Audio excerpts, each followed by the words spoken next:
3 weeks ago, I broke my leg while riding a horse a little bit too fast. In 3 more weeks, I will be free of this inconvenience. However, there are millions of people who are permanently disabled and find life unusually challenging.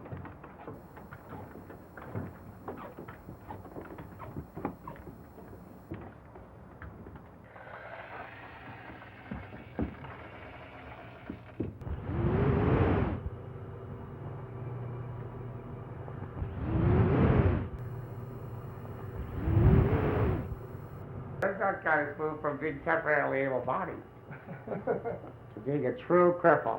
How is it? You love it? Well, I think that it's more than I'm temporarily disabled. I know, that's the thing about it. You're going to lose those crutches and start walking again. Yeah, it is a I humbling. don't think you'll ever be normal. You'll never be normal. It's a humbling experience. Is it good? I was hoping it would be extremely humbling. So, how's the Liberty ship of respirators? The respirator is the same, working perfectly. I never worry about it. I had it greased 3 days ago.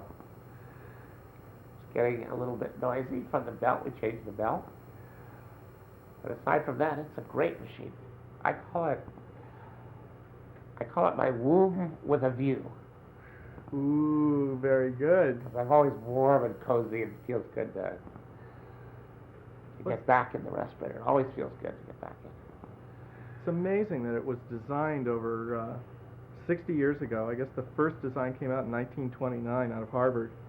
And then, because it was so noisy, they went to the diaphragm. And this one was built probably, what, in 50s? 50s? Late 40s? Late 40s, early 50s, I guess. I think, although I think it's been not updated, but I think its parts have been taken from others. They were put together to make one. Now, this was the March of Dimes' original effort was to provide these. Was that correct, or? Well, yeah. The March of Dimes started by Franklin Roosevelt. They paid for a lot of the equipment and the acute care in the early days, but I would guess probably the counties and states and the medical system for people with disabilities and insurance want to pay more of it. Now, the initial one, you see, your first one, when did you get your first one? I had polio in February of 53. 53. Yeah. I could still have the same one. I mean, I had one for, 20 years, and basically, I don't think we ever changed anything major. Kind of just greased it and kept it going. I mean, if we... What a monument. I know, if we can make machines that last a lifetime, as this was supposed to be, I don't know why we can't make other kinds of equipment that will last as long as a person needs it, you know? Mm-hmm. Well, it was simple technology, straightforward design that has done its job. I mean, it's just, it's really, people get so shocked by iron lungs, and it's surprising because when you think of the millions of people who have had their lives saved by these machines and continue, they're beautiful. They're absolutely beautiful. Oh, I have a view. It's it saved my life. It allows me to rest very comfortably every night.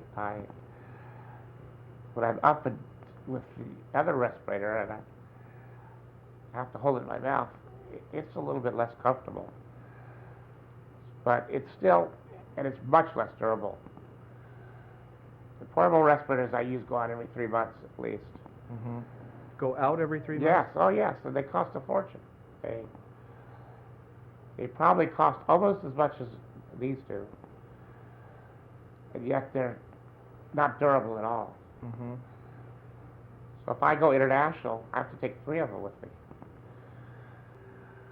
I remember when I was 7 years old looking at the bellows on an iron lung just like this, and thinking that there must be another way of doing this. And so odd that for 20 years I never gave it another thought. And now it's a new ball game. It sure is. You know, we take for granted that we will be able to breathe and walk and do the things that we've always done. I really have an appreciation for being able to breathe and to have durability and to know that the machines that I use will go on and on and on. And I guess it brings you very close to who you are as a person. It hasn't made the quality of my life any worse. I don't know, it's made the quality of my life better. Yeah, it's been very educational for me to have such an inconsequential injury, because it really showed me how you just think that, you know, it's your right to be able to walk and breathe and do whatever you want, and it's not true. It can happen anytime to anybody. It's an equal opportunity club. Yes, it's very equal. And anybody has the opportunity to join us at any time. You can step out of your car and get hit. You can have a crash. You can have a disease or a sickness like I had.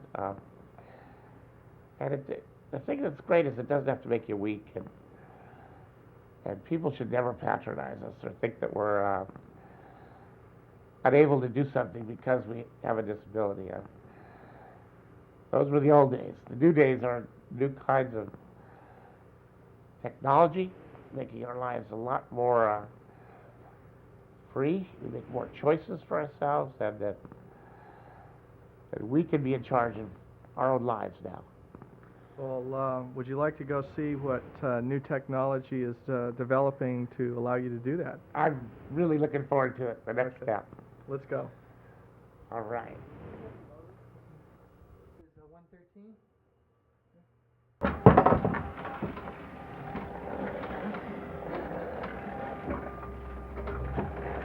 It went for me. You know, you guys on crutches. You're just too fast, but I can knock them out from under you, know, so. Well, I stay stable. And I'm taking karate now, too. You know that?